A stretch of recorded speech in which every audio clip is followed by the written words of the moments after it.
Então, vou apresentar. Isso. Eu Visualizar, sou legal.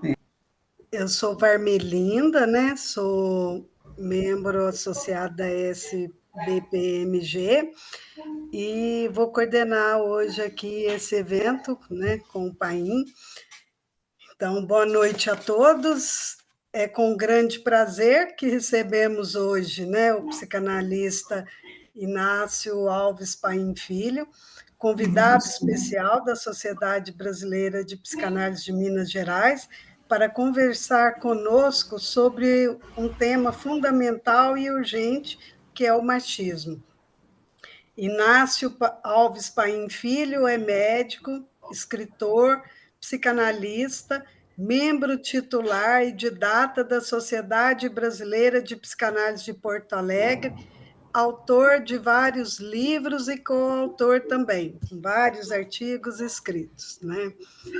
Então, é isso aí, Paim, se você quiser, já pode começar. Está com a palavra.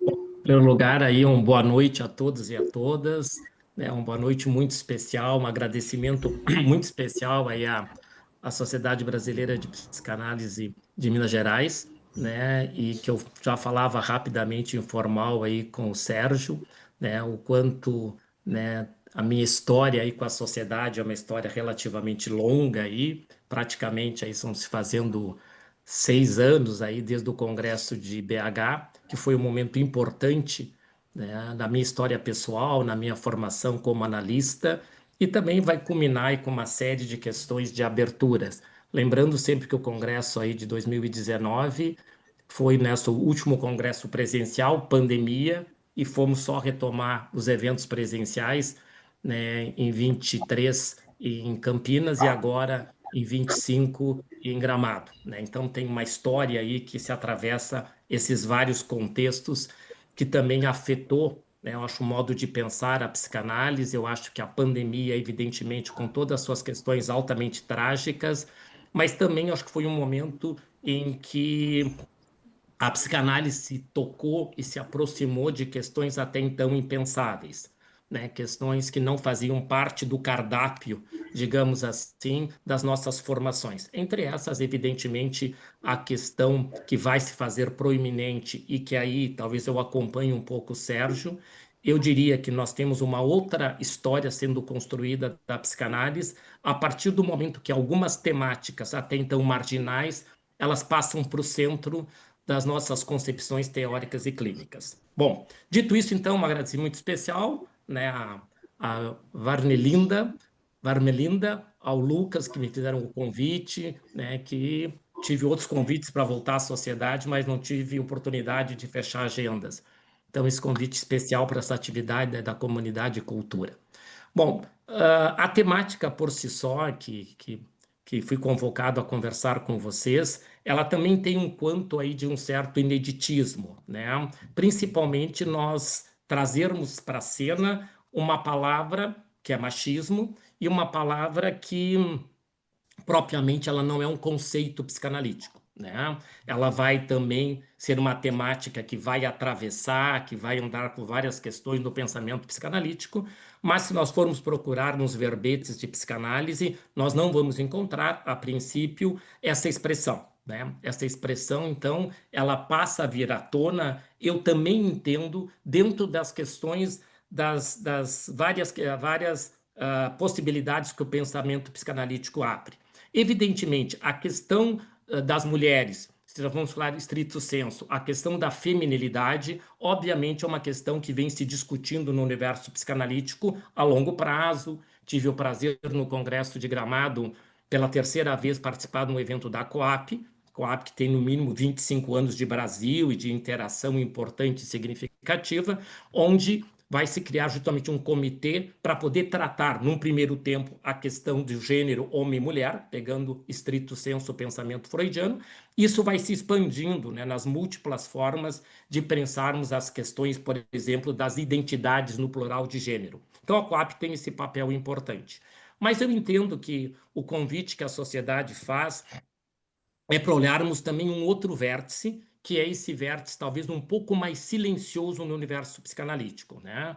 Ou seja, que silêncio é esse que se estabelece sobre, então, essa expressão que vem para o cenário, que é sobre a questão do machismo. Que nós poderíamos dizer assim, bom, talvez a gente possa usar uma palavra mais psicanalítica e mais a letra freudiana, mais explícita. Nós poderíamos falar assim, bom, machismo tem a ver com o patriarcado. Bom, pode ser uma forma de pensarmos e que possa ser um sinalizador destas questões. Mas se a gente então for pensar essas questões em Freud, e essa é um pouco a minha proposta com vocês, como a gente pode pensar uma espécie de uma metapsicologia, em aspas, sobre isso, sobre a questão do machismo, tendo como sinalizador a obra freudiana. Então, nesse sentido, eu acho que eu vou seguir um pouco no tom do Congresso Brasileiro de Gramado, né? A sexualidade e o tumulto das diferenças. Provavelmente algumas coisas que vocês vão me ouvir falar aqui nessa noite tem muitas interrelações com o que eu já vinha falando em Gramado. É quase como se nós estivéssemos numa espécie aí de segundo tempo. Ah, desculpa, eu achei que a minha tela tinha dado aqui um. Mas voltou. Uma espécie aí de segundo tempo do que a gente vinha falando. Para mim falar essa temática, eu escolhi falar ela a partir de três grandes eixos. Quais são os três grandes eixos que eu quero abordar com vocês? Eu quero abordar um primeiro grande eixo que tem a ver totem e tabu e narcisismo. Um segundo grande eixo que tem a ver com os textos do nosso Congresso 23, 24 e 25, que são os textos que têm a ver com amplamente falando, esses três textos, algumas questões psíquicas das diferenças anatômicas entre os sexos. Esses três textos são qual? Organização genital infantil, dissolução do complexo de Édipo e algumas consequências psíquicas das diferenças anatômicas entre os sexos. E, num terceiro tempo, eu quero me reportar ao trabalho de 37, Análise Terminável e Interminável. E aí eu quero me ocupar do capítulo final de Análise Terminável e Interminável, quando Freud nos traz o repúdio da feminilidade. Então, didaticamente, eu quero falar algumas coisas desses três grandes setores e ver o que eles nos ajudam para pensar isso que a gente chama machismo, ou se vocês quiserem pensar como é que a lógica do patriarcado vai estar implicado na constituição do ordenamento social e do individual, como é que esses elementos se colocam. Então, vamos partir então, de um ponto central na teoria freudiana, que é totem e tabu. Totem e tabu, nós estamos em 1913. Totem e tabu, nós diríamos, e todos nós sabemos, que é chamado de uma forma um pouco mais livre, de uma espécie de antropologia psicanalítica. Por que é uma antropologia psicanalítica? Porque ele se propõe construir, de forma mítica, uma origem para a ordem cultural. Evidentemente, nós estamos falando de qual ordem cultural? A ordem cultural ocidental. Esse é o grande referencial que o Freud vai construir em Totem e Tabu. Vamos só retomar rapidamente alguns elementos que o Freud nos propõe. Nós sabemos que Totem e Tabu ele vai ser gestado na interlocução de Freud com três grandes pensadores. Com o Darwin, do qual ele vai pegar a Horda Primeva, com o Robert Smith, que ele vai pegar a refeição totêmica, e com o Fraser, que tem a ver com a proibição do incesto em diferentes culturas. Né? Na a Rama Dourada, por exemplo, o livro do Fraser. Esses são os três grandes interlocutores freudianos para que o Freud vá constituir o que ele chamou, lá em 21, se referindo a Totem Tabu, o seu mito científico. Estou destacando a importância do mito científico, porque esse é o estilo freudiano de um certo paradoxo, o mito e a ciência. Isso tem a ver com um pouco o pensamento psicanalítico freudiano, que é um pensamento psicanalítico que propõe uma outra concepção nesse jogo entre a arte e o pensamento, entre a literatura e a ciência. Então, o Freud vai construindo outras referências, fazendo o que ele chama Totem e Tabu do seu mito científico. Bom, o que o Freud nos propõe em Totem e Tabu, sendo reducionista ao extremo, mas dentro do corte que nos interessa? Como é que o Freud entende que vai se instaurar um ordenamento cultural que faz com que a espécie humana saia de um estado de natureza para um estado de cultura? Quando eu digo isso, eu quero que vocês ouçam essa frase, natureza e cultura, mais além da questão do machismo, que isso já vai criar um problema histórico extremamente importante, que a gente até pode discutir depois, o que significa essa cisão natureza e cultura e qual o preço que a humanidade vai pagar por essa cisão entre natureza e cultura, pode ser uma discussão a posteriori.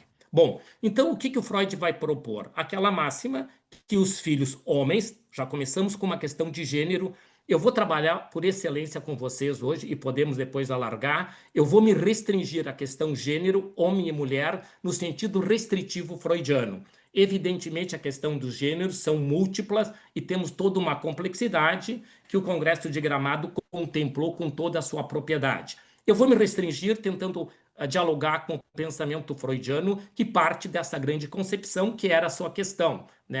A grande questão freudiana, eu diria, em relação a essa temática, eram duas, né? Uma a questão do gênero, homem e mulher, e outra questão, a escolha de objeto, heterossexual, homossexual, bissexual.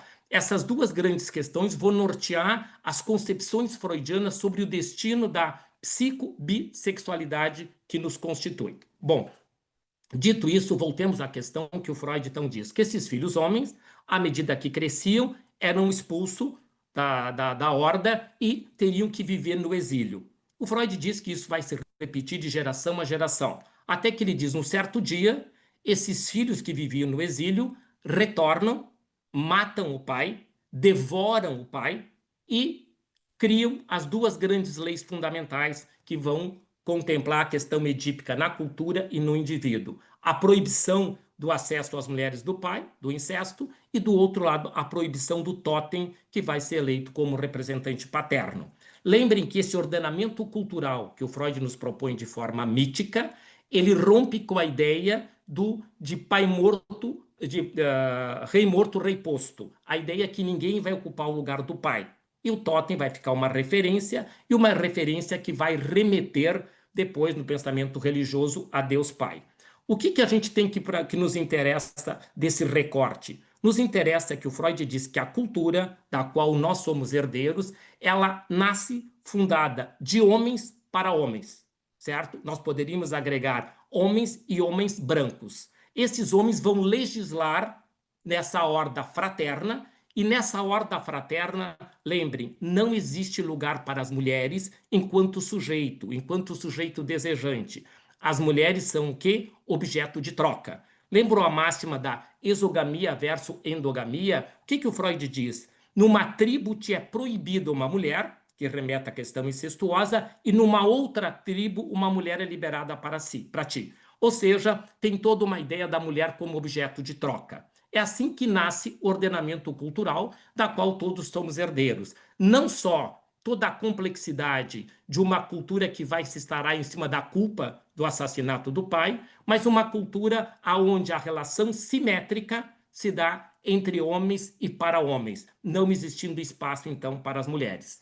Então, o Freud concebe a sua questão do complexo de Édipo organizando o contexto cultural e, ao mesmo tempo, organizando o aparato psíquico. Porque com totem e tabu, Freud vai legitimar a sua questão edípica, que é aquilo que a Rudinesco vai chamar a insurreição desses filhos contra o pátrio poder. Então, toda a questão parricida em relação a esses desejos e essas proibições.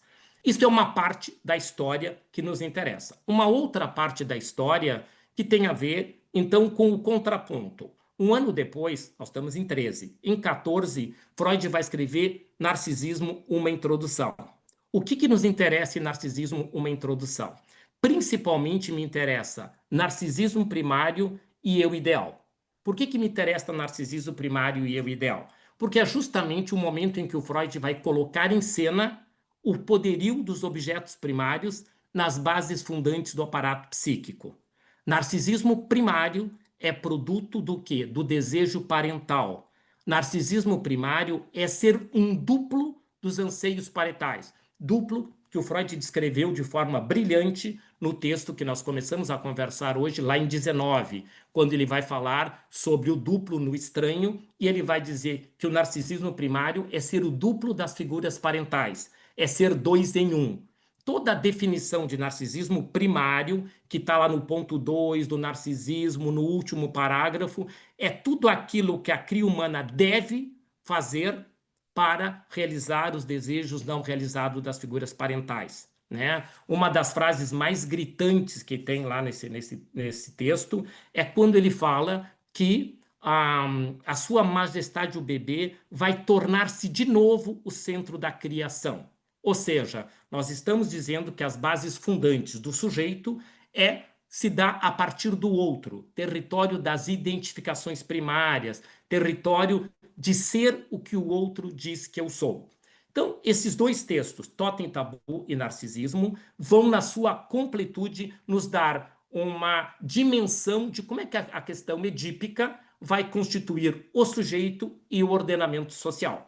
A importância do narcisismo primários, vamos deixar sinalizado, vamos deixar colocado a importância disso. Nós estamos, então, 13 e 14. Totem, Tabu, Narcisismo. Nós fizemos uma junção para poder contextualizar como nos constituímos como sujeito e como nos constituímos dentro do ordenamento social. Principalmente lembrando que narcisismo é o que o Freud depois vai chamar a pré-história do Édipo. Lá na Psicologia das Massas, quando ele fala de identificação, ele vai falar que as identificações primárias estão na pré-história do complexo de Édipo. Então, antes da conflitiva, nós temos toda a questão narcísica, fundante e indispensável. Bom, antes de nós chegarmos e avançarmos para os textos de 23 e 24, 25, nós temos que dar uma parada. Uma parada em qual texto? No texto de 1918. E por que o texto de 18 nos interessa? No texto de 18, um trabalho talvez pouco lido por nós, mas importante, é o trabalho O Tabu da Virgindade. O tabu da virgindade, entre outras questões, o Freud vai nos apresentar pela primeira vez de forma explícita e com todas as letras, né, o que acontece com os homens quando descobrem que o corpo da mulher, na teoria freudiana, traz a marca da castração. Aí o Freud vai dizer, os homens, a partir do momento que eles descobrem que a mulher traz no seu corpo a marca da castração pela diferença anatômica, nós estamos em 18, não estamos nem nas complexidades de 25. O Freud vai dizer, os homens podem desenvolver, né, um sentimento de repulsa pelas mulheres. Né? Ou seja, ali é a primeira vez que o Freud vai falar do narcisismo das pequenas diferenças. Então, lembrem que o narcisismo das pequenas diferenças nasce na letra freudiana no jogo dos gêneros. Os homens, ao descobrir que as mulheres são castradas, vão desenvolver um sentimento de repulsa por esse ser que passa a ser considerado um ser de segunda ordem. Por isso que o narcisismo das pequenas diferenças são justamente a semelhança entre os gêneros e as diferenças sendo hiperdimensionadas e, nesse caráter, diferenças que passam a ser hierarquizadas. Esta é uma questão central nisso tudo que nós estamos falando. É que lugar vão ocupar as diferenças entre os gêneros e o que implicam as diferenças? Uma questão é as diferenças dentro de uma equidade. Outra coisa é diferenciar para poder hierarquizar. Então, essas frases e essas expressões são fundamentais para a nossa temática. É marcar as diferenças e, marcando as diferenças, eu vou hierarquizar. Lembrem, Totem e Tabu e Narcisismo vão nos oferecer uma concepção de mundo. Aqui eu convido vocês para lembrarem rapidamente do que o Freud escreveu lá em 1933, na 35ª Conferência, que é a questão da Weltanschauung, ou a questão da visão de mundo. Nós estamos em 18, eu fiz um recorte e fui a 33. Eu espero que vocês me acompanhem nas inter-relações do que eu quero trazer para vocês. Por que eu lembrei 33 antes de nós avançarmos? Eu disse para vocês que com Totem e Tabu e com Narcisismo, o Freud desenha algo que vai determinar o ordenamento social e psíquico a partir de uma visão de mundo. E o Freud diz que existem duas grandes visões de mundo que ele acha fundamental, lá na Conferência 35 de 33. Uma concepção religiosa e uma científica. A científica é aquela que suporta a interrogação, a dúvida, saber que todo saber é um saber temporário, que está sobre a égide de ser questionado, transformado, ou que todo saber ele é hipotético. Esta é uma Weltanschauung científica. Podemos dizer que o pensamento freudiano ele é carregado de momentos de ruptura, de ressignificação, momentos em que o Freud reinventa a sua teoria. Vamos pegar a clássica virada de 20, etc. Então, Freud é um sujeito muito antenado em relação a essas questões. Porém, a Weltanschauung, que o Freud começa a desenhar a partir de Totem e Tabu, e em especial, é uma Weltanschauung, ou uma visão de mundo, que carrega aquilo que é fundamental para que a gente possa compreender os desdobramentos dessas questões. O que é a visão de mundo que ele está desenhando, e eu estou pegando como referência esses dois textos? É uma referência vertical, que remete a um poder hierárquico que vai partir do pai totêmico. Se vocês quiserem da Horda Primeva, mas nós estamos já na instauração do ordenamento cultural. É uma referência a um pai que está na máxima, o pai morto tornou-se mais forte que for o pai vivo, numa questão hierárquica em que determina que esses filhos homem respondem a um Deus fora de si ou ao pai e que as demais figuras que vão compor o cenário vão estar subordinadas a esses elementos. Lembrando que esses homens é que vão criar as leis. E as perguntas que nós podemos fazer, perguntas, leis de quem e para quem? Né? Nós vamos dizer, o Freud vai dizer que é uma horda fraterna. A pergunta que nós podemos fazer, fraterna, quem faz parte da fatria? E quem não faz parte da fatria? As mulheres, eu já disse que não fazem parte. Eu nem vou entrar no mérito do que fica para os povos negros ou os povos originários, que o Freud vai chamar os povos primitivos. Né? Então, essa hierarquia e essa forma de conceber o mundo, ela é antes religiosa do que científica. Por que ela é religiosa? Porque ela é dogmática. Porque ela pressupõe que esse é o ordenamento que vai se estabelecer. Lembrando que eu não estou dizendo que o Freud está sendo machista. Eu estou dizendo que o Freud vai nos oferecer uma leitura extremamente pontual e aguçada de como é que se estrutura o patriarcado ou culturas machistas das quais nós todos somos herdeiros. Então, o Freud é um grande leitor. O Freud vai criar uma concepção teórica para dizer como é que esse ordenamento social e individual vai se instaurar. Dito isso, voltemos às nossas questões. Bom, aí o Freud, com esses dois trabalhos, vai se colocar em cena. Quando o Freud chega nos textos dos anos 23, 24 e 25, que eu linkava para vocês, ali nós entramos numa questão mais pontual na questão dos gêneros, que vão nos interessar para poder ir legitimando que lugar é esse metapsicológico do machismo.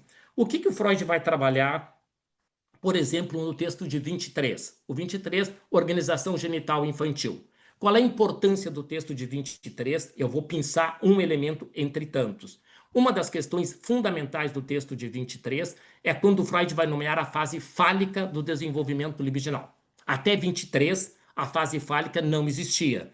Nos 3 ensaios, nós vamos encontrar anal, oral, anal, genital, latência, a fase fálica do desenvolvimento da libido, só em 23. A fase fálica, nós diríamos assim, ela inaugura o que nós vamos chamar a teoria falocêntrica no pensamento freudiano. Falar de machismo é falar de falocentrismo, dentro de uma perspectiva freudiana. Né? E o falocentrismo começa a ganhar status, obviamente eu já estou falando Totem Tabu, narcisismo. Né? Se nós olharmos lá o texto de narcisismo, temos frases lapidares que o Freud traz de como é que é narcisizado uma menina e um menino. O Freud vai dizer, o menino é narcisado para ser um grande homem ou um herói. As meninas são narcisizadas para encontrar um príncipe a título de indenização tardia das suas mães. Vocês diriam, mas é 14 isso. 14, eu botaria 2024 sem nenhum constrangimento, o quanto as meninas seguem comprometidas de existir à sombra de um príncipe. Né, para ter uma existência. É importante se ligar. Essa é uma das frases para que a gente possa trazer para o nosso tempo, evidentemente, nos seus desdobramentos. Então, fase fálica é quando Freud começa a argumentar com muito mais propriedade a sua teoria falocêntrica. Tanto que ele diz que nessa fase fálica existe um único gênero, que é o masculino. Ele vai dizer, existe o masculino fálico, com pênis, e o masculino castrado, que perdeu o pênis. Ou seja, na fase fálica do desenvolvimento libidinal, não existe os dois gêneros. Existe um único gênero na concepção da cria humana. E quem tem o falo, quem não tem é porque perdeu. Perdeu por um tipo de punição, pelas suas fantasias incestuosas, pelas suas fantasias parricidas, pelas suas fantasias autoeróticas masturbatórias. Então, Freud vai conceber como é que esse corpo, quando descobre a diferença, o que ele faz com a diferença? Importantíssimo. Os meninos, ao descobrir a diferença, vão desenvolver no primeiro tempo uma recusa em reconhecer a marca da castração. Recusa em torno da Verleumdung, da desmentida, da renegação, se nós quisermos usar traduções possíveis para essa palavra. E lembrem-se que o Freud vai dizer um dado importante: os meninos vão se manter por muito mais tempo recusando a realidade da castração. Ou seja, quanto mais tempo eu recuso a realidade da castração, maior vai ser a minha dificuldade de reconhecer a marca da alteridade, da diferença, do outro. Então, podemos deixar assinalizado algumas coisas importantes. Então, a fase fálica ela é um momento importante, e é na fase fálica que o Freud vai nos dizer aquela célebre frase: é a partir da descoberta ter-perder que o complexo de castração vai ganhar dimensões importantes na dinâmica psíquica de todos nós. Ele vai dizer, a partir da descoberta das diferenças, nós vamos nos dar conta de outros danos narcísicos anteriores. Quais são os danos narcísicos que ambos os gêneros sofrem? Separação do corpo da mãe, desmame e perda das fezes. Esses danos narcísicos são danos narcísicos gerais. Eu deixo assinalizado quais são os danos narcísicos na questão de meninos e meninas. Se nós partirmos do pressuposto que os meninos são narcisizados de uma forma muito mais intensa do que as meninas. Na teoria falocêntrica, patriarcal, machismo, uma das possibilidades é nós lidarmos justamente com essa questão. Quando Freud chega em 24, ele vai falar da dissolução do complexo de Édipo. Novamente, ele vai se valer da descoberta das diferenças anatômicas entre os sexos. E é justamente no texto de 24 que temos aquela célebre expressão, talvez polêmica, discutida, escrita por N autores. Qual é a frase que está ali em 24? Anatomia é destino. E a anatomia é destino que o Freud está usando no texto de 24, ele está usando como referência o quê? Ele está usando como referência a questão genital, ter o pênis ou não ter o pênis. Lembrem que na fase fálica, quando a gente diz que a cria humana começa a se haver com as diferenças, a pergunta é, e ela vai seguir no Édipo e vai seguir em 25, o que os meninos têm e o que as meninas não têm? Eu quero que vocês compreendam que essa pergunta ela é fundamental. Enquanto os meninos têm a ver com o que eles têm, ou seja, o que tem de fálico nessa pergunta, as meninas têm que lidar com aquilo que elas não têm. Não é a frase que seria de uma maior equidade. O que os meninos têm e o que as meninas têm. Ou o que o menino tem ou não tem e a menina não tem. Né? Não, a pergunta central que vai ser feita é justamente essa. Então, quando Freud diz que a anatomia é destino, nós estamos falando de uma anatomia psíquica. Como é que a anatomia psíquica se constrói? A anatomia psíquica se constrói a partir do investimento dos objetos primários, narcisismo. Essa costura o Freud não vai fazer. O Freud vai trazer os elementos, ele vai dizer, ele não vai juntar 14 com 23, 24 e 25, por exemplo. Ele vai falar que o Édipo tem uma pré-história. Agora, ele não traz que a pré-história do Édipo tem a ver com os investimentos parentais. Né? E por que isso nos interessa, os investimentos parentais, para a nossa temática do machismo? Porque, se nós vamos olhar a anatomia destino, o Freud vai dizer, e nós acompanhamos ele, que para a cria humana, as diferenças anatômicas vão se descobertas a posteriori, oral, anal, fálica, genital. Então, a cria humana vai descobrir as diferenças a posteriori. Porém, para o casal parental ou para a parentalidade, as diferenças anatômicas se dão a priori. Ou seja, toda vez que nasce uma criança menino do sexo biológico e uma menina do sexo biológico, nós vamos ter diferentes investimentos libidinais, que vão determinar que a anatomia psíquica, amplamente falando, evidentemente com todas as singularidades e subjetividades, vão fazer que meninos recebam um grau de investimento libidinal literalmente diferente do grau de investimento libidinal das meninas. Ou seja, meninos e meninas não chegam na descoberta das diferenças anatômicas iguais. Os meninos chegam de uma forma muito mais narcísica, vivendo a plenitude de ser a sua majestade o bebê.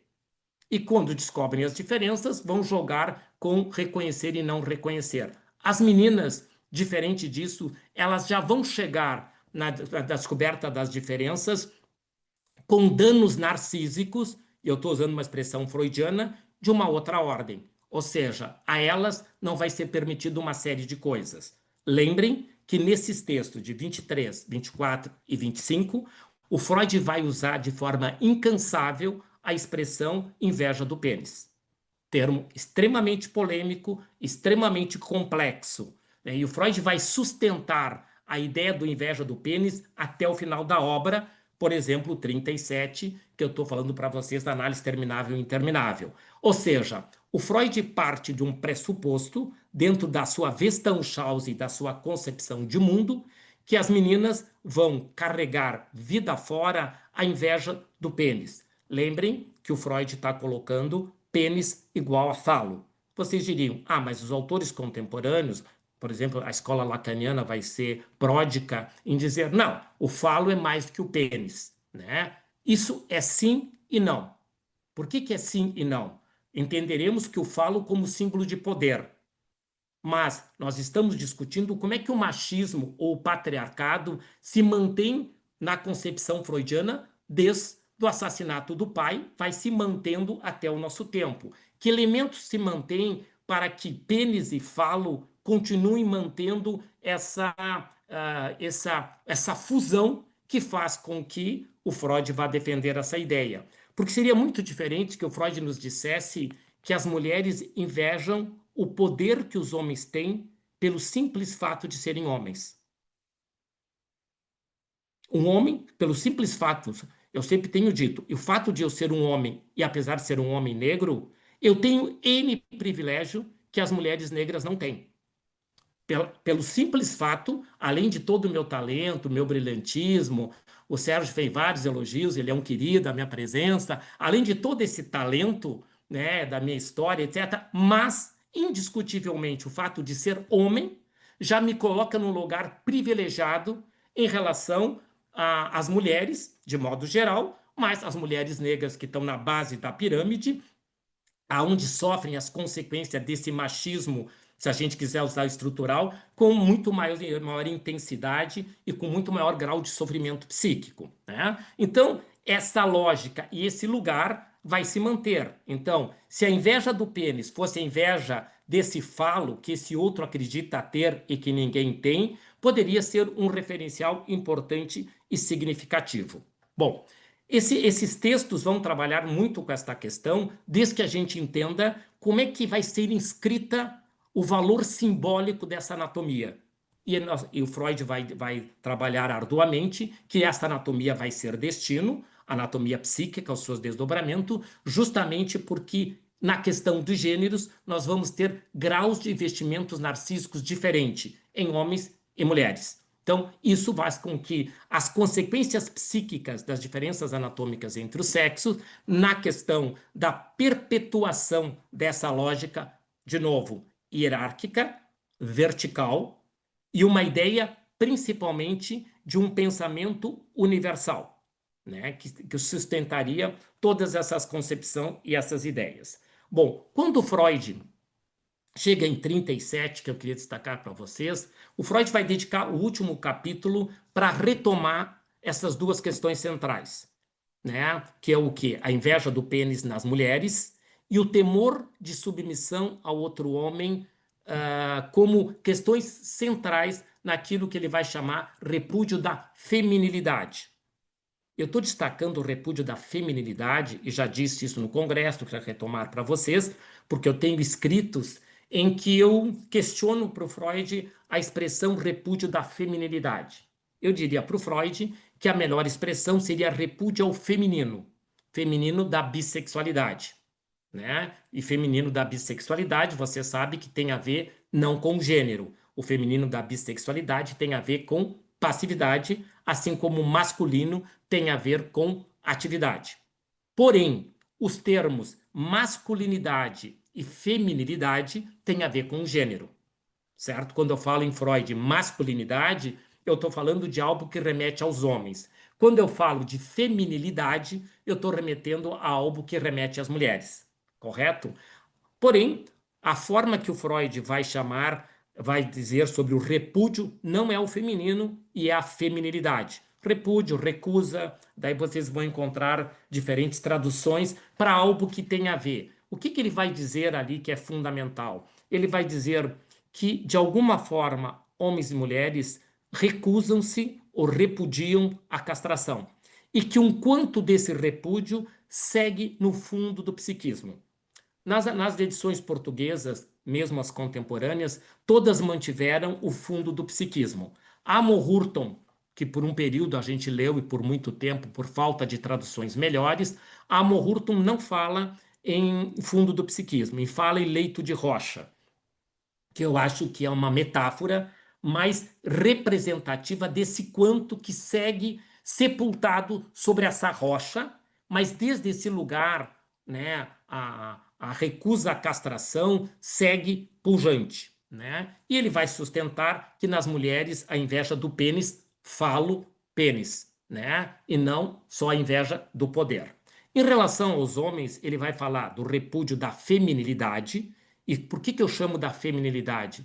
Porque não basta repudiar o que é passivo, né? Os homens repudiam aquilo que as mulheres representam.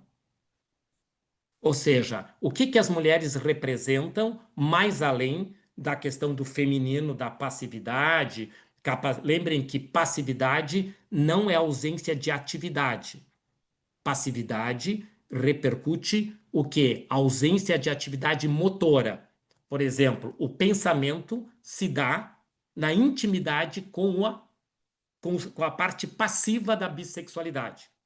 Evidentemente que passividade é diferente de submissão. Aí são destinos psicopatológicos desse quesito que podemos pensar o quanto é exigido das mulheres um grau de submissão a essa lógica que nós estamos tentando fundamentar a partir do pensamento freudiano. Então o Freud vai falar do repúdio e o Freud vai dizer que não basta aos homens repudiar a feminilidade.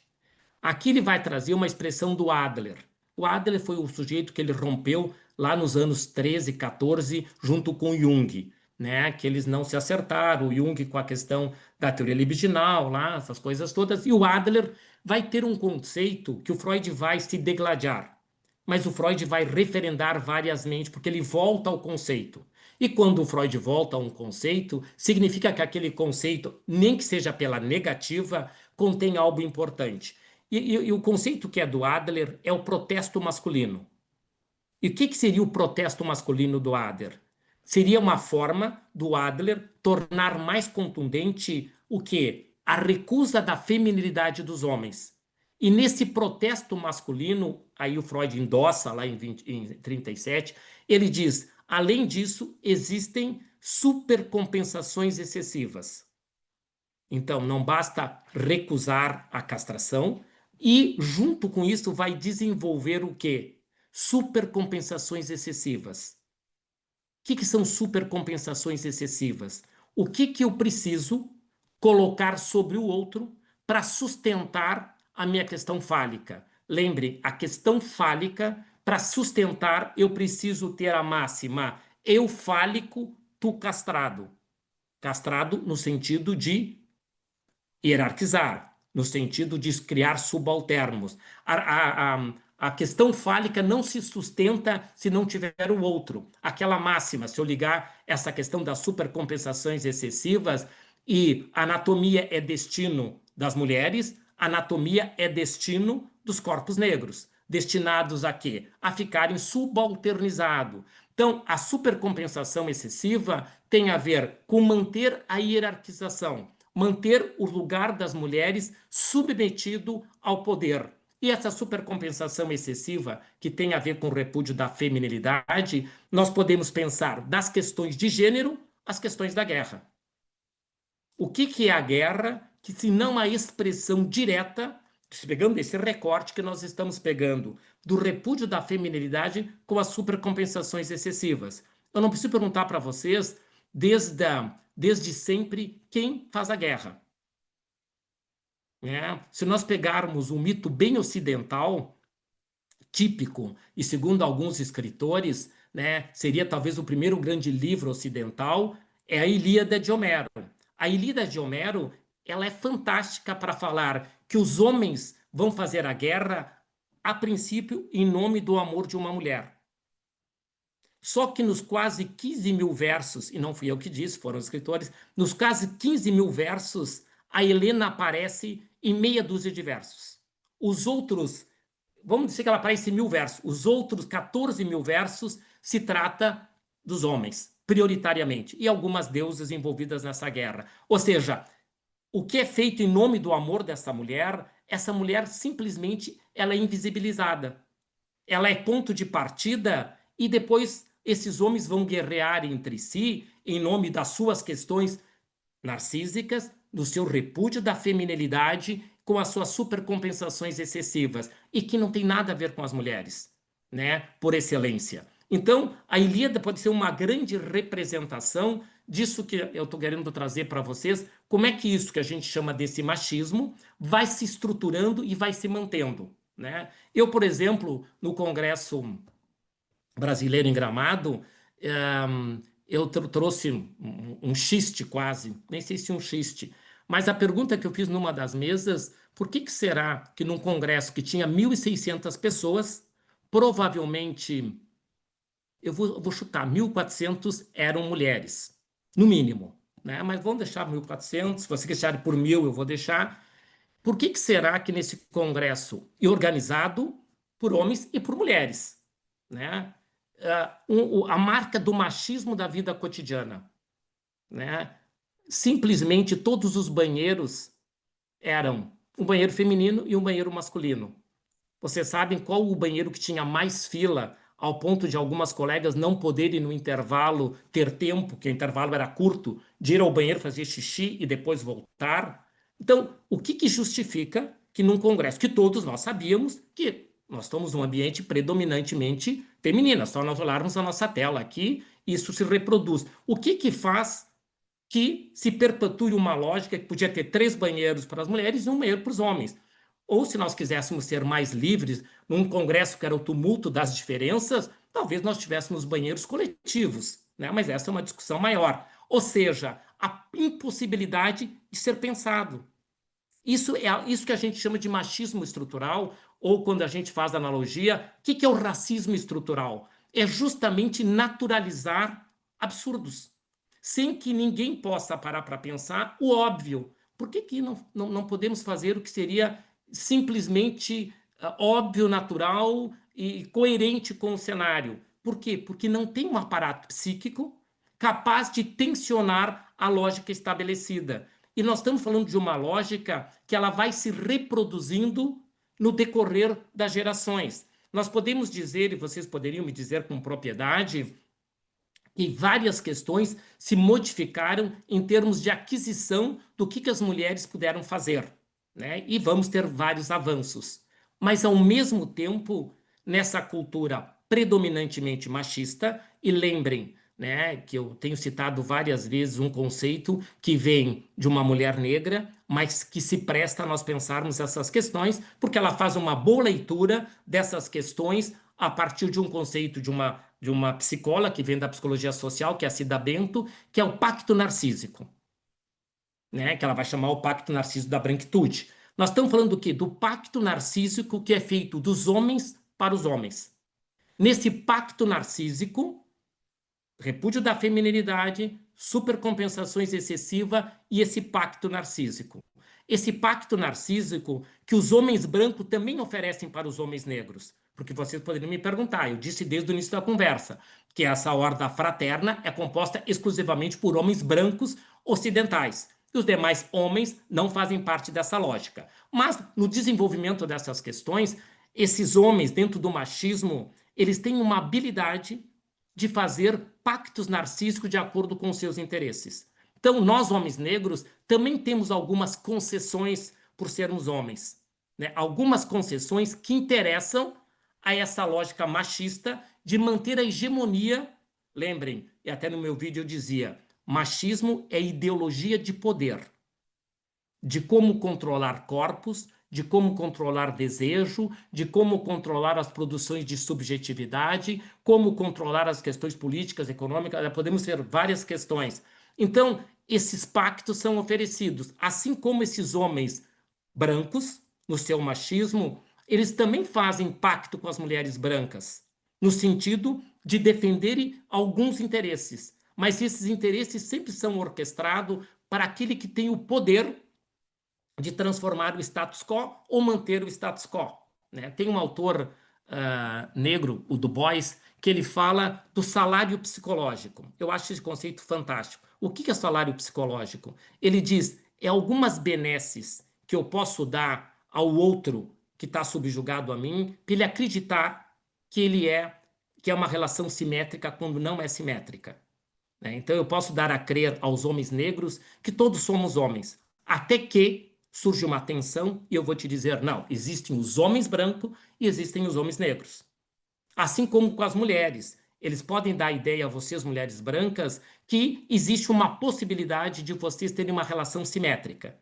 Até que surge uma indicação para o Supremo, eu vou indicar um homem branco e eu não vou indicar uma mulher.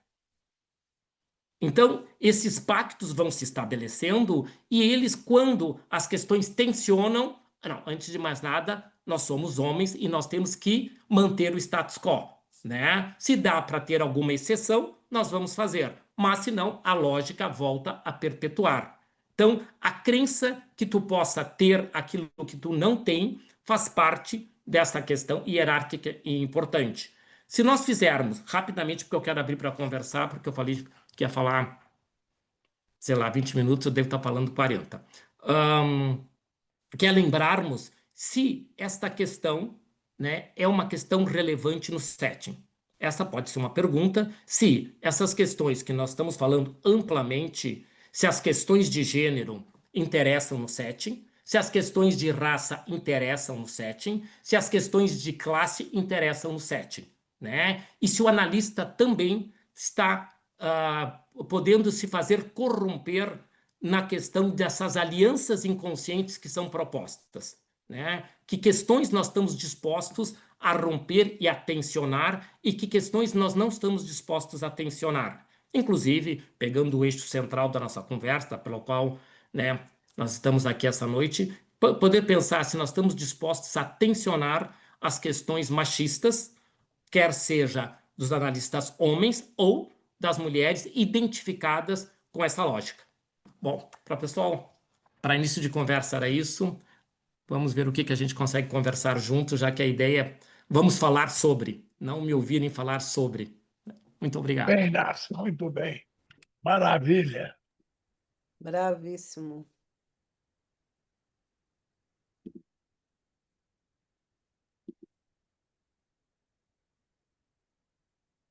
Jogou para nós agora, de repente. A Melinda vai agora Agora vamos ver, hein? liderar, né? Ô, Val, você pode fazer a inscrição das pessoas que só levantar a mão e, né, pra gente poder conversar. Muito obrigado, viu, pai? Sempre muito bom te ouvir. Sensação que eu fico que poderia ficar horas e horas te ouvindo aqui. Tá abastecido. Muito, muito bom. Querido Sérgio. Eu quero realmente, mais uma vez, realçar a maravilha dessa apresentação, né? Uma coisa assim de estudo, né? Pegou todo esse problema moderno da psicanálise, de como é que isso fica no set, né? Você pegar um homem branco, médico, rico, né? E como é que fica isso quando você pega um negro, né, que sofre diariamente algum tipo de violência, que a gente sabe que sofre, né? É um negócio assim que não é fantasia, não, né? É uma coisa assim.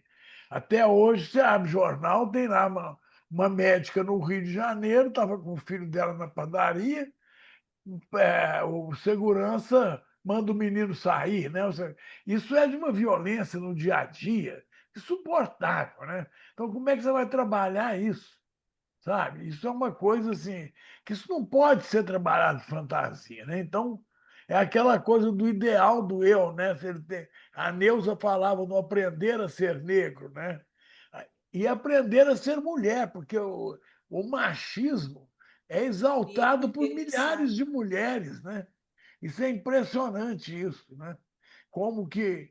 E eu adorei a ideia do machismo estrutural e do racismo estrutural como algo do não pensar nunca, né? Ou seja, é algo que é assim pronto, né? Não tem questionamento, né? Então eu queria elogiar e a aula é tão clara, né?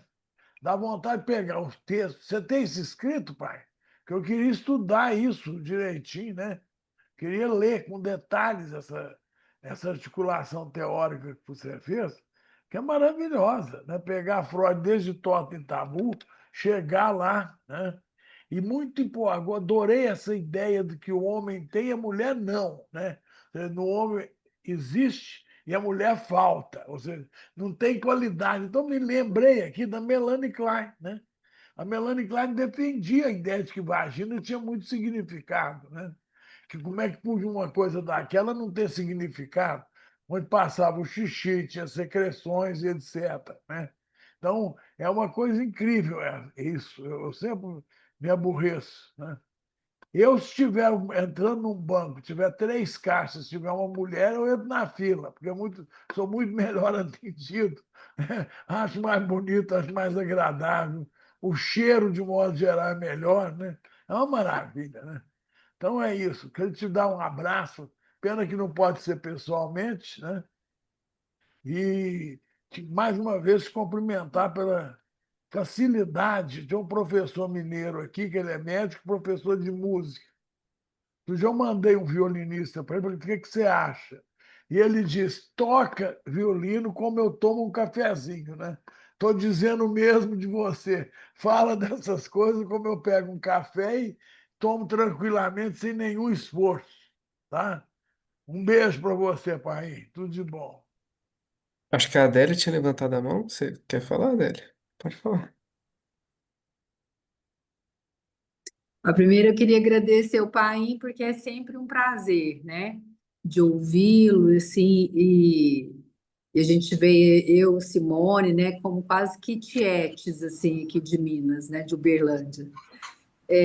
Mas eu queria dizer, Paim, é que me trouxe uma clareza tão grande, fez muito sentido, porque eu fiquei pensando na clínica e em um determinado paciente que até já deixou o processo dele, talvez tenha deixado até por isso, né, por onde o processo foi sendo conduzido, né, a partir de nós ali dessa dupla, onde eu percebi, né, e você foi falando dessa constituição, né, desde os primórdios aí, como vai se dando esse aparato psíquico, mas nessa questão da alteridade, você falou em determinado momento, e era um paciente que eu fui percebendo que ele não tinha uma condição de lidar com nada que fosse diferente.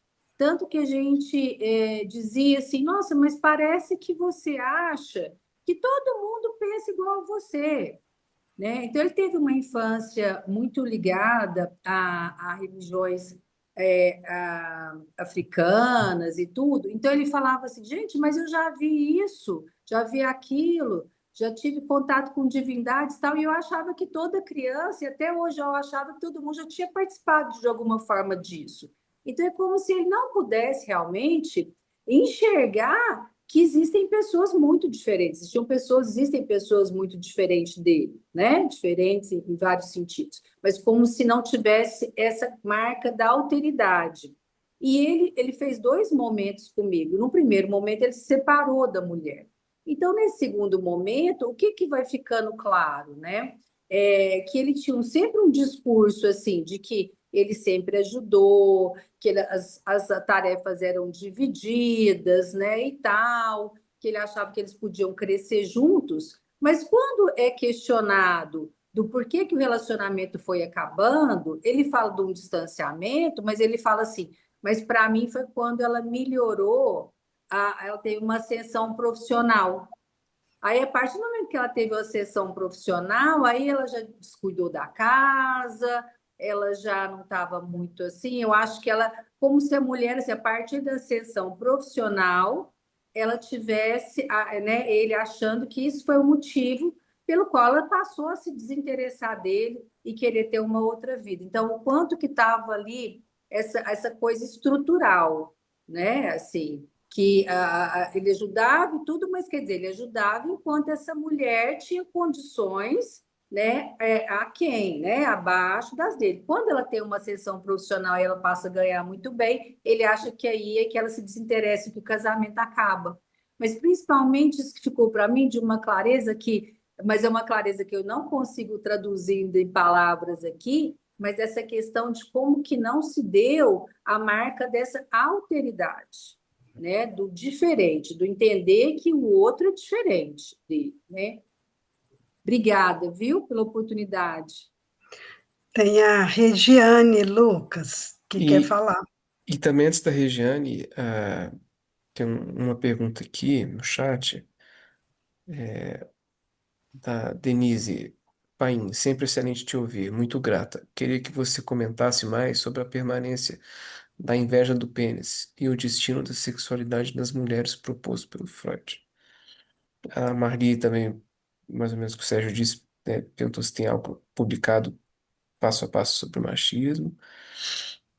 E depois a Regiana, aí a palavra pode ficar com ela.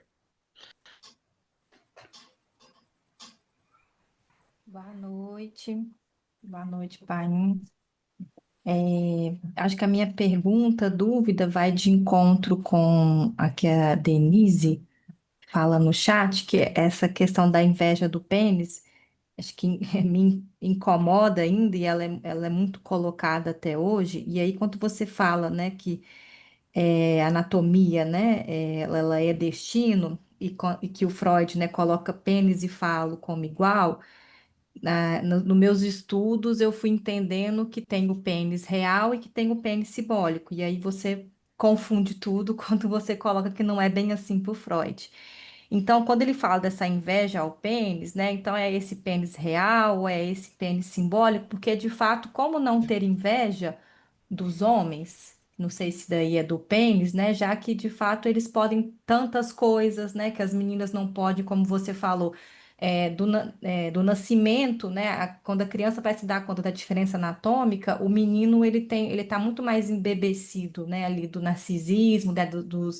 É, das vantagens do que a menina, né? Ela já chega ali atrás. Então, de fato, como não ter, né? Pensando numa sociedade patriarcal, machista, né? Falocentrista. Mas queria entender também melhor isso, como é que você vê hoje, né? Como é que Freud traz, como é que você entende hoje. É isso, obrigada. Eu vou pôr algumas coisas aí, Lucas, para Melinda, e qualquer coisa a gente tem mais um tempinho aí, não?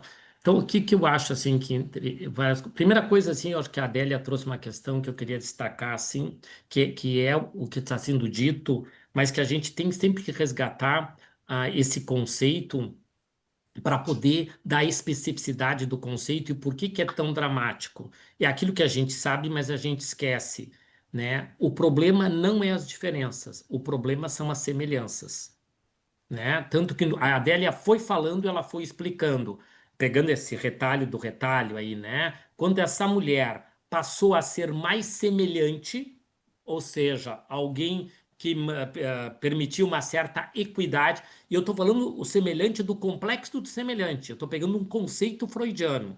Eu não estou pegando a palavra semelhante no sentido estrito sensu, né? Eu estou pegando o complexo do semelhante que o Freud nos lega lá do projeto. E o Freud joga lá complexo do semelhante versus o complexo do idêntico, né? E o complexo do semelhante, que vai culminar na expressão narcisismo das pequenas diferenças, que eu dizia lá de 18, depois começou entre os gêneros, depois o Freud vai para as raças, quando ele vai falar em psicologia das massas e mal-estar na cultura, as questões do alemão do norte, do sul, etc., né? Então, a grande questão são a semelhança entre homens e mulheres. E essa semelhança é extremamente assustadora, dentro da ideia de quem quer manter a hierarquização na pauta do dia. À medida em que esse sujeito, que é o mesmo que aconteceu, entre aspas, quando houve a abolição da escravatura. O que houve com a abolição da escravatura? Até então, quem era humano ou era humano estava decidido. Humanos são os brancos, os negros não são humanos, e a cultura brasileira não tinha problema nenhum. À medida do momento em que esses homens e mulheres negras passam a ser humanos, mesmo de segunda linha, a cultura brasileira tem um problema sério com isso. O que ela vai fazer com esses outros humanos? Ela vai ter que exacerbar as diferenças para legitimar esse lugar. E aí o fenótipo do povo negro, etc. Então, com a relação às mulheres, de novo, o horror dos homens é a semelhança. Porque se esse outro é semelhante, o que eu faço com as diferenças que são detalhes, mas detalhe que marcam questões importantes e significativas. Então, quando a gente fala isso, a gente tem que trazer para a cena o que eu temo com esse outro que é tão semelhante a mim, né? O que eu temo com um palestino que é tão semelhante com um judeu? O que eu temo de um africano que é tão semelhante com um alemão do norte? O que eu temo nesse outro? Eu temo que eu vou perder o que é central, tanto no racismo quanto no machismo.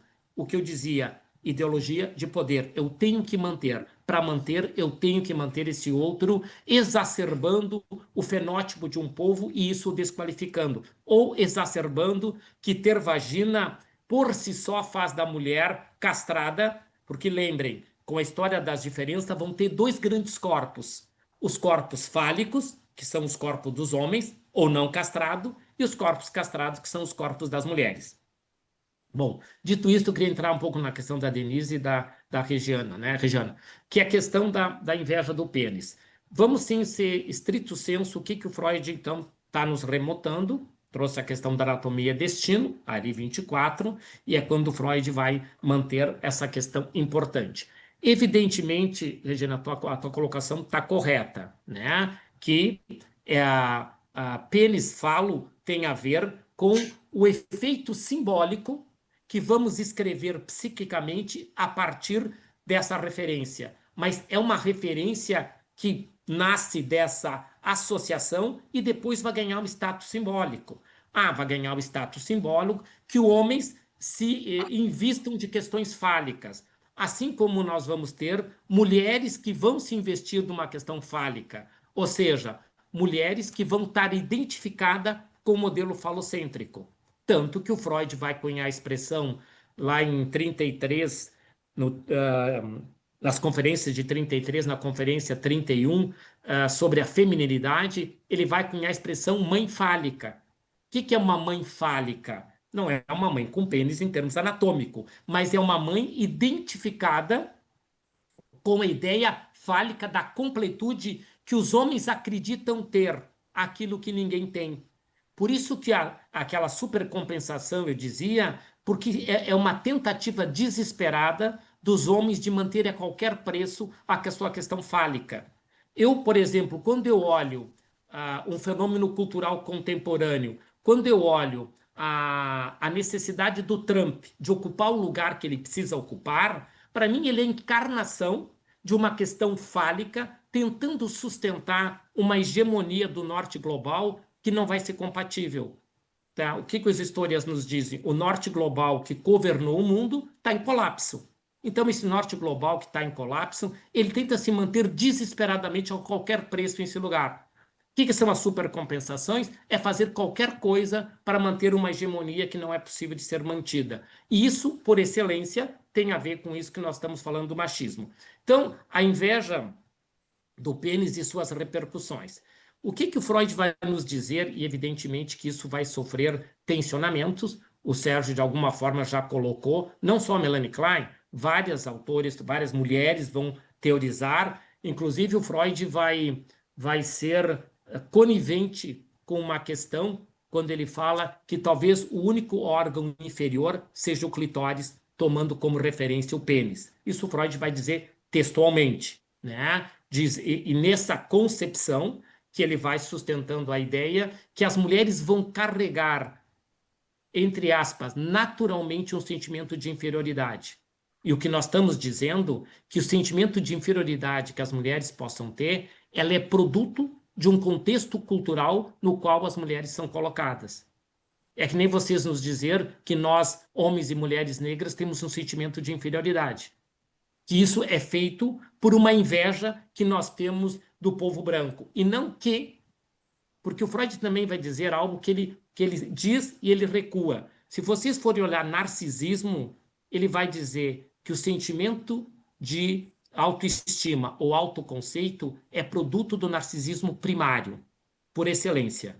Todo o autoconceito que nós temos, a base é narcisismo primário, ou seja, como fomos investidos para os nossos objetos primários. Se nós somos investidos para ser uma espécie de segundo sexo, pegando a Simone de Beauvoir, que isso que está inscrito nas bases fundantes do nosso aparato psíquico, como não chegar às diferenças e não ter uma potencialidade de se reconhecer um ser inferior em relação a esse outro que se julga tão superior ou tão pleno. Então, é inevitável nessa concepção freudiana e que a história segue referendando. A história segue referendando para que uma mulher brigue pelo seu lugar, ela vai ter que fazer muito mais esforço. Vocês vão ver todas as estatísticas que existem no mercado. Eu diria que até hoje, provavelmente, as psicanalistas mulheres, a sua grande maioria, ganham menos por sessão do que os analistas homens. Além das singularidades, da especificidade de cada. Por que isso ainda segue vigente? Mesmo que as mulheres sejam maiorias na psicanálise, mesmo que as mulheres ocupem lugares de poder, vamos ter aí uma presidente da FEBRAPS, que é um lugar importante, que a Arleda deverá assumir, aí parece que é para as novas eleições, mas esse cenário segue perpetuando algo que ainda não está desconstruído nos nossos modelos identificatórios. Os nossos modelos identificatórios ainda carregam essa questão. Inclusive, se vocês forem olhar o mal-estar na cultura, lá no capítulo 5º do mal-estar na cultura, o Freud vai trabalhar as questões de gênero de novo. Então, o Freud volta a falar a questão de gênero e mal-estar na cultura. E é interessante porque a pergunta, por que ele vai falar de mal-estar, ele vai falar de gênero? O que isso tem a ver? Porque o Freud, os primeiros 5 capítulos do mal-estar na cultura, ele vai retomar sua teoria da sexualidade e do desejo. Depois, ele vai entrar na problemática da pulsão de morte. E nesses primeiros 5 capítulos, já que no 6º capítulo ele vai entrar na problemática da pulsão de morte. Lá no 4º para o 5º capítulo ele vai dizer que as mulheres são inimigas da cultura. Vocês já devem ter lido, se não leram, devem ler de novo. E ele vai dizer por que as mulheres são inimigas da cultura, Porque as mulheres, ou são hostis à cultura. Porque ele vai dizer que as mulheres vão reclamar que os homens vão dedicar parte do seu investimento libidinal para cuidar dos interesses da cultura. Então, nesse sentido, nós vamos olhar que o Freud diz isso. A pergunta que eu faria para vocês, será que as mulheres, eu vou ser bem pontual com o Freud, será que o fato das mulheres serem inimigas da cultura, isso é bom ou é ruim? De que cultura nós estamos falando? Nós estamos falando de uma cultura patriarcal, calcada nos valores falocêntrico. Se as mulheres são inimigas da cultura, isso é uma saída ou é um problema? Claro que eu estou fazendo uma torção, o Freud está identificado com uma lógica que as mulheres vão brigar porque elas querem que a libido que deveria ser dedicada a elas ou à família, etc., não se perca numa cultura do capital. Uma cultura que demanda cada vez mais trabalhar, cada vez mais comprar, e toda a lógica que nós conhecemos. E o Freud vai dizer que a libido é sempre a mesma. A libido que eu uso para namorar, para transar, para lá, é a mesma libido que eu estou usando aqui. Eu estou deslocando a minha libido. Então, nesse sentido, as mulheres estariam contra ou a favor de uma nova ordem cultural? Essa é uma outra discussão contemporaníssima. Qual o lugar do feminino ligado ao gênero ou aos gêneros que podem pensar numa nova ordem civilizatória? A ordem civilizatória que nós temos, ela é produto do patriarcado, do machismo, e a Regina falava do falocentrismo. A questão, nós estaríamos dispostos a pensar uma nova ordem cultural centrada a partir de uma outra referência, que não a referência do feminino, da masculinidade, em prol do feminino, da feminilidade? Será que mulheres vão ter um grau de repúdio à feminilidade de uma outra ordem que poderíamos pensar várias questões, inclusive a relação que nós temos com a natureza? A relação que nós temos com o meio ambiente é uma relação falocêntrica. É uma relação também de espoliação, exploração de corpos, mulheres, raça, etc., exploração do meio ambiente. A lógica extrativista é uma lógica machista. E ela vai se desdobrar nos vários segmentos sociais que vocês possam pensar, etc. Inclusive, eu acho que também há uma questão importante é romper com a lógica freudiana, que o Freud vai dizer que a feminilidade nasce da masculinidade. Se vocês acompanharem o raciocínio freudiano, é disso que ele está dizendo, né? E não a possibilidade de nós pensarmos que a feminilidade, enquanto gênero, ela tem uma possibilidade de ser pensada num outro ordenamento, né? Que não esse ordenamento que vai norteando a forma de conceber o mundo. Então, o Freud vai tensionar algumas questões importantes e significativas, outras questões ele vai perpetuar aquela máxima, que ninguém nega as suas origens, né? E o que nós encontramos de um Freud comprometido com suas questões eurocêntricas, o que ele está comprometido com esse status quo. Mas, quando ele faz essa teorização, voltamos de novo, ele faz uma leitura extremamente pertinente. Nós não temos como conceber como o ordenamento social e individual se compõe se nós não dialogarmos com Freud. Vocês entendem que o diálogo é imprescindível, seja em convergência ou divergência, que os conceitos que eles nos traz são importantes para que a gente possa pensar qual a vigência deles e qual a possibilidade de nós darmos um outro destino a essas questões, né? Ou se nós seguimos preso a essa lógica que ainda que nos aprisiona. Mas queria deixar a palavra aberta aí.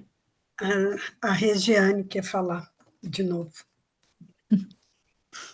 Pode falar. Vou falar de novo, porque a sua fala, né, pai, me remeteu, acho que não tem como, ao que aconteceu no Rio, né, com essa operação policial, né, assim, não foi algo contra as mulheres, mas é um braço também, né, desse machismo, porque é algo de poder, né, quando você falou assim, quando a mulher se torna igual, o homem, ele acha ruim, então, assim, quando a favela, o negro tem o mesmo poder, né, no Rio, acho que isso é bem claro, né, do que é a favela, né, e aí tem uma facção, enfim, não quero entrar nesse mérito, mas ela começa a ganhar, né, esse lugar, né, vão lá e fazem um extermínio, né, assim, que isso não vai resolver nada, na verdade só vai aumentar a raiva, né, assim, essa sensação de injustiça, me lembrou muito, assim, né, o que aconteceu, né,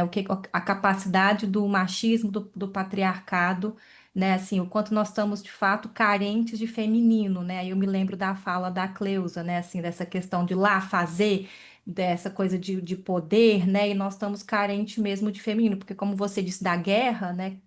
Quem promove a guerra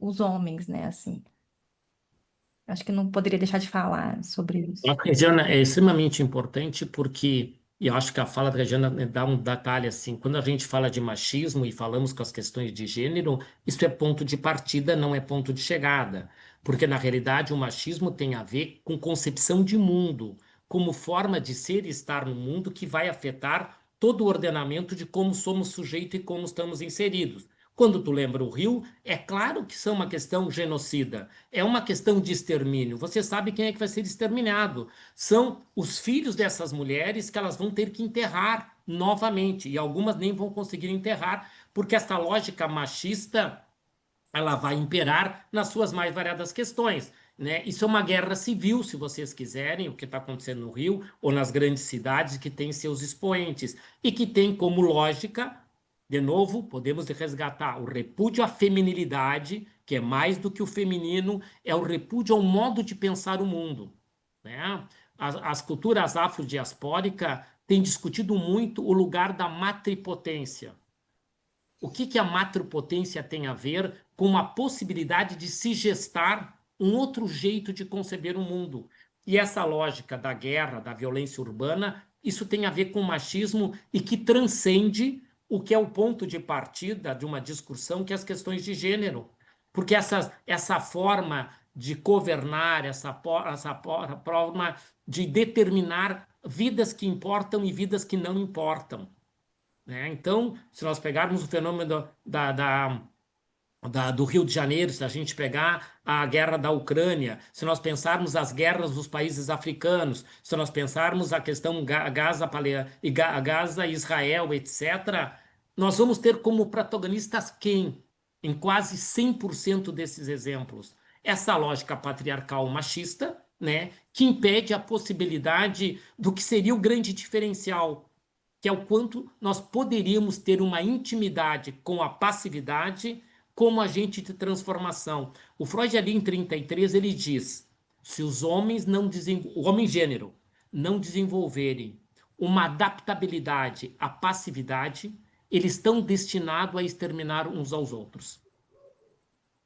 Então, essa intimidade com o feminino, que dá tanto horror aos homens, e o que faz a partir desse horror em termos do que a gente vai reproduzir, né? Uma questão que nós não entramos e que conversa demais com essa temática e que tem a ver com a questão da destrutividade humana, que é o texto central de 24, O Problema Econômico do Masoquismo, principalmente o conceito de masoquismo moral, né? O conceito de masoquismo moral, tenho alguns escritos, posso mandar. Alguém perguntou sobre essa temática em específico. Eu devo terminar o trabalho que eu comecei antes do Congresso, apresentei uma parte no Congresso, estou trazendo uma outra parte para vocês e pretendo, antes de fechar o ano como tarefa, concluir esse trabalho onde eu converso algumas coisas sobre essa temática. E aí que eu tiver concluído, eu posso ter o prazer aí de mandar para o Lucas aí para a Vermelinda poder mandar para o pessoal, né? Deu para nós. Uhum. E esse desejo masculino de virar mulher, hein, pai? Eu tenho visto isso de uma forma tão intensa, né? Você reparou isso? O que tem de homens femininos querendo. Eu nem estou falando de homossexualismo, nada disso, não. Né? Mas assim, da feminilidade assim, ocupar um desejo. Eu pergunto, nunca consegui resposta. Né? Isso aí eu acho que está crescendo muito. Ou eu estou meio louco, não sei, porque eu olho para o lado, vejo os rapazes. Né? Eu estou vendo a Adélia aí, lá em Araguari, isso era um perigo, né, na minha juventude. Né? Era uma coisa assim que a gente tinha preconceito mesmo, explícito. Mas a pergunta é: você tem alguma ideia? Você já pensou nisso? A inveja do pênis e por que essa coisa do fascínio pela feminilidade, né? Como uma coisa de identificação, né? Talvez, né, Sérgio, um descolamento que nós estamos falando de um lado mais amplo, né, a questão do machismo, do patriarcado, o quanto ele impera, mas nós não podemos desconsiderar que existe toda uma outra população que vai destensionando esse lugar e vai criando uma certa intimidade com o feminino nas suas múltiplas formas de manifestação, e aí vão se descolando de uma ideia falocêntrica, estrito sensu, para poder descobrir o que eu ganho à medida que eu me aproximo dos elementos femininos, né? E talvez com menos preconceito, com menos ideia que o meu lado feminino seja igual a ser um homossexual, ou ser igual a ser um transexual. Poderá vir a ser ou não, mas, ou seja, que o feminino possa ser algo que circule com mais intimidade, né? E que talvez no auge das questões viris dos homens, nos modelos que nos foram impostos na geração anteriores, era uma dificuldade muito mais intensa de ter uma maior proximidade com os elementos femininos, como se isso fosse ficar submetido. Lembrem que passividade não é igual a submissão. Porém, os homens, gênero, têm uma tendência a ficar muito mais angustiado que ser passivo significa ficar destituído de uma capacidade pensante, reflexiva, de se posicionar, etc. Então, acho que tem uma geração com mais intimidade com o feminino. E que isso pode ser um ganho importante, que isso nos aproxime de uma concepção de mundo talvez menos violenta, menos preconceituosa, menos hierarquizante, né? E talvez constituirmos uma genuína ordem fraterna, né? Que é o grande desafio que nos toca enquanto humanidade, né? Gostei da Paim. sua colocação, muito bom. Uhum. Paim, tem um comentário aqui da Nick Matos, que ela diz: boa noite a todos, parabéns, professor, pela sua exposição. Desculpa, mas seria muita ousadia minha querer convidar Lacan com a formulação "a mulher não existe", seminário para pensarmos as implicações simbólica, clínica e discursiva do que ouvimos do Senhor hoje? Se possível, poderia comentar algo sobre. Obrigada. Eu vou ter que dizer para a colega assim que eu vou ter que me reconhecer 1000% castrado em todos os sentidos simbólicos e materiais, porque a minha potencialidade de entrar nas questões lacanianas não tenho conhecimento suficiente. Acho que indiscutivelmente assim os pós-freudianos e o Lacan vai cumprir um papel importante e significativo, inclusive ampliando esta questão fálica, e o falo vai se distendendo, e o falo como símbolo de poder que abate tanto homens quanto mulheres, é um grande avanço na teoria psicanalítica, na forma de nós concebermos a clínica, né? E essa complexidade desse pensamento lacaniano, eu vou deixar essa missão, né? Você sabe que eu tenho um filho psicanalista também, né? E essa missão de se aventurar no universo lacaniano é mais além do que os meus neurônios conseguem dar conta. Mas eu posso levar essa questão para ele e trazer para a colega algumas ponderações aí, dentro também da ideia que as gerações que nos descendem aí poderão entrar nesse terreno. Mas não, falando sério, eu não tenho condições de entrar nessa temática, porque ela é mais complexa do que aquilo que eu transito, assim. Gente, né, nós chegamos na nossa hora, né?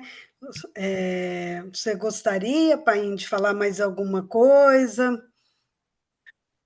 Eu queria agradecer a parceria, a disponibilidade de vocês. Queria sinalizar, né, que eu tenho um trabalho na última revista da Sociedade aí de Minas, na revista, acho que é Mineira de Psicanálise, Mineiro. e nesse trabalho eu tenho algo que eu converso um pouco sobre as tragédias climáticas e a questão, né, do povo branco, homens, envolvido nessas questões. Então, é um recorte que não vai falar do machismo propriamente dito, mas vai entrar nas questões como essa organização cultural, com as suas implicações, vão determinar, de alguma forma, todas as nossas questões de gênero e de raça envolvidas e as questões de meio ambiente. Mas é mais uma sugestão e um agradecimento ao pessoal da revista pelo convite, pelo trabalho. Mas queria agradecer, para mim foi extremamente importante, me ajudaram a seguir pensando essas questões e quero me comprometer em público de se tudo correr bem, até o final de dezembro eu consigo ter esse artigo concluído para compartilhar com vocês aí. E um grande abração aí. A Opa, e a Márcia gente. está perguntando qual é o nome do artigo, desse artigo. Da Revista Mineira, uma boa pergunta. Tem a ver com as tragédias climáticas e raciais. Termina assim. Mas é a última revista mineira, então a última revista talvez aí o Lucas ou a Vera depois possam pôr para vocês ali. Eu não me lembro, é a Branquitude, eu acho que o Colapso da Compaixão e a... não lembro, Mas tá fácil de achar. Pai, tá? muito obrigado, viu, por você ter aceito nosso convite. Foi muito bom e que a gente possa se encontrar em breve. Uhum. Ok, pessoal, um grande abração aí, então. Até Muito Um breve. abraço, obrigada, pessoal. Paim. Um Obrigado pela abraço. presença de todo mundo. Obrigada, Tchau. pai. Tchau.